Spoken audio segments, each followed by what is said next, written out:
The scene from the Schindler's List is an example of how, through the use of shot composition, editing, and color, a director is able to inconspicuously bring attention to a specific person or object that stands as a symbol of an important motif or theme that prevails throughout the film. The editing of this scene follows the principles of classical cutting, which D.W. Griffith perfected. Classical cutting is based on editing for emotional emphasis. Shot composition, camera movement, and movement within the frame plays a key role in the symbolic meaning behind each shot used in this scene. There is a lack of camera movement and movement within the frame in this medium opening shot of Oscar as he looks off into the distance. It is then followed by an extreme long shot in which the frame is full of movement as it shows chaos in the street. Notice that this medium close-up of Oscar still lacks camera movement and movement within the frame. Camera movement in this extreme long shot is very subtle. It's composed of a subtle tilt following the little girl as she walks through the chaos. This medium close-up allows the audience to see Oscar's wife's reaction. Notice that once the camera pans to Oscar, there is once again a lack of camera movement and movement within the frame. Even though the film is in black and white, due to the fact that there is a lot of movement within the frame as well as camera movement in the shots in which the little girl is present, Spielberg decides to give her color to inconspicuously bring attention to her.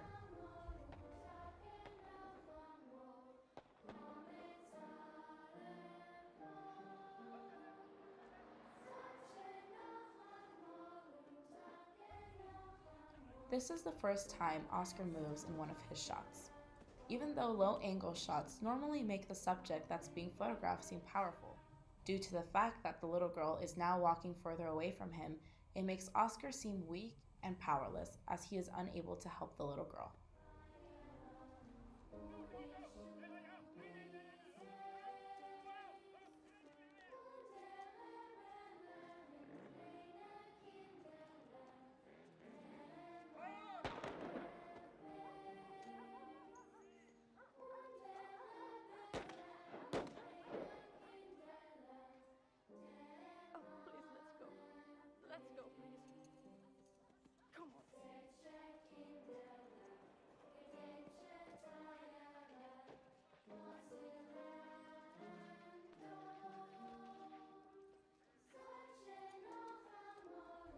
Spielberg's decision to have the camera focus on the stair balusters rather than on the little girl stands as a symbol of imprisonment.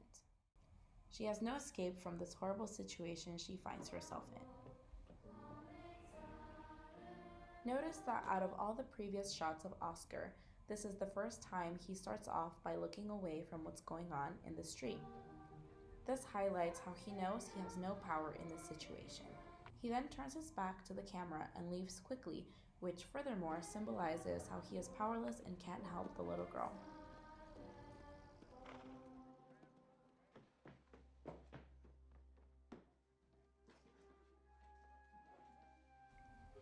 The only type of close-up of the little girl we are provided with is of her hiding underneath a bed.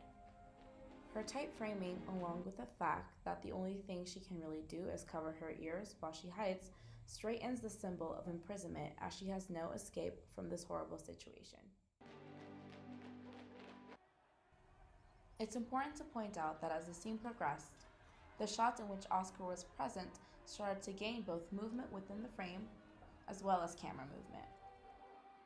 The camera angle also decreased, which made the low-angle shots stand out even more. However, instead of giving him power, the decrease in angle at which he is photographed depicts him as powerless due to the fact that he is unable to help the little girl. Furthermore, the increase in movement within his shots show how restless he is becoming, which once again highlights how powerless he is in this situation. The changing camera movement, movement within the frame, angle, and depth of field in which he is photographed symbolize powerlessness.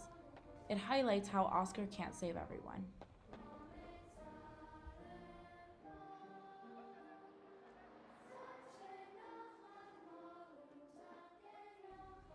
Without the need of dialogue, Spielberg is able to inconspicuously bring attention to the little girl solely through the use of color, camera movement, shot composition, and cuts between Oscar as he follows the little girl with his head.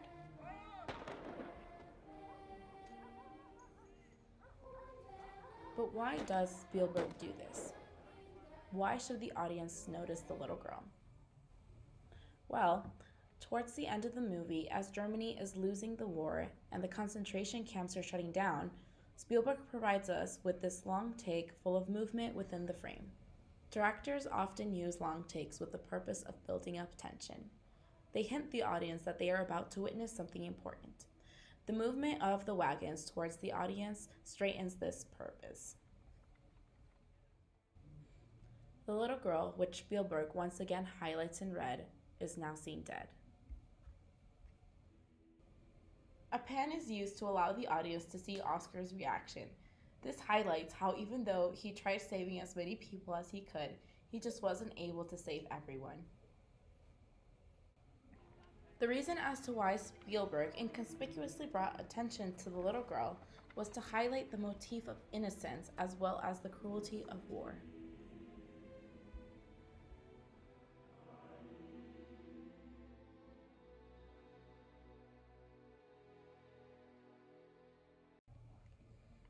In the case of this scene, the editing style is based on the principles of a thematic montage, which Soviet filmmakers Kuleshov and Pudovkin as well as D.W. Griffith laid the foundations of. This type of editing is story-driven and focuses on how the juxtaposition of shots can have an emotional effect on the audience. The shots used in this scene juxtapose with each other to convey emotion regardless of time and actual location. This technique is also known as parallel editing, which D.W. Griffith was a pioneer of as he used it to perfect chasing scenes. Davis starts off with a series of medium close-ups followed by extreme close-ups of Saru's computer. Starting off with a series of medium close-ups was a great choice from Davis. They slowly build up tension and allow the audience to quickly process what is going on. Once the audience has processed what Saru is discovering, Saru's medium close-ups now turn into close-ups. Close-ups provide a sense of intimacy between the audience and the character, which is fundamental in this scene.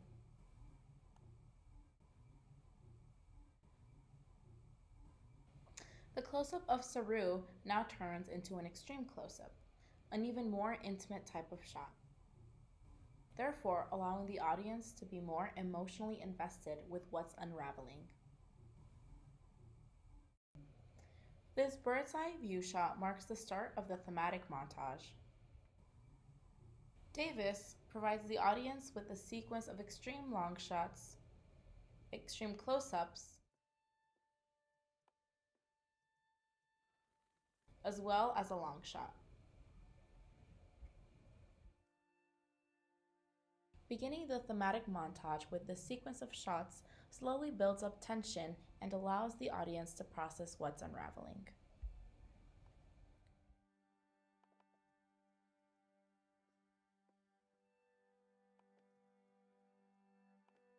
It's important to point out that although the extreme close-ups of Saru's computer fulfill the purpose of the use of an extreme close-up, which is to bring attention to a specific object or person, their main purpose in the context of the scene is to serve as bird's-eye view shots that connect with the establishing shots of the actual locations in India.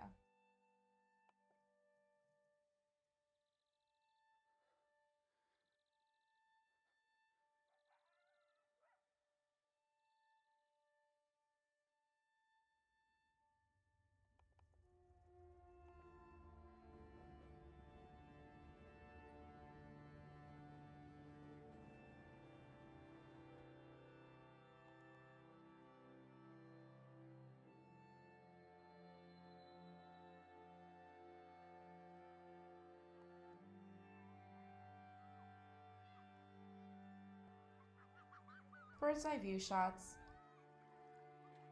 long shots, and extreme long shots are normally used as establishing shots. Although these types of shots do establish location, their main purpose in the context of this scene is to complement the extreme close-up of Saru's computer by giving the audience very detailed information regarding the location Saru is remembering.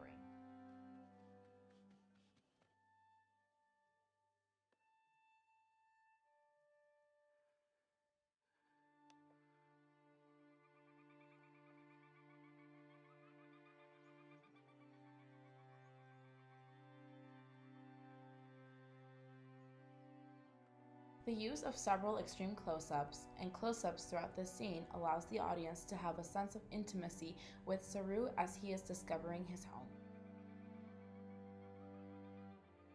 The scene also contains several bird's eye view shots, long shots, and extreme long shots.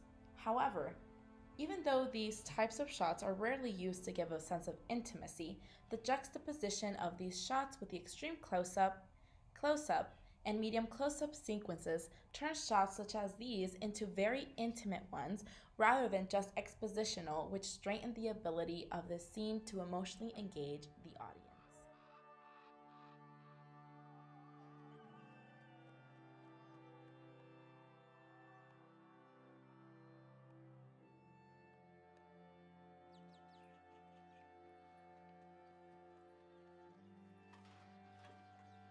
Without the need of dialogue, the type of shots Director Garth Davis decided to go with were thematically and physically able to juxtapose with each other in a very successful way that built up tension, guided the audience towards an emotion, and conveyed the message, which is Saru finally being able to find where he is from.